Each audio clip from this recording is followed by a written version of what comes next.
In this video, I'm going to show you how to fix Adobe Premiere Pro is running very low on system memory. First, close unnecessary programs. Premiere Pro eats a lot of RAM.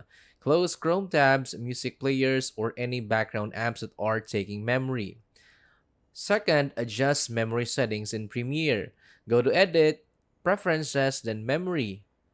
Go to Preferences Memory, increase the RAM reserved for other applications, leave about 3 to 4 gigabytes for your system. Then restart Premiere Pro. Also, you can clear media cache. Go to Edit, then Preferences, then Media Cache. Click Delete, then delete all media cache files, then restart Premiere. Also, you can enable GPU acceleration. Go to File, then Project Settings, then General. Under Video Rendering and Playback, change Renderer to Mercury Playback Engine GPU Acceleration or CUDA. This shifts some workload from RAM to your graphics card.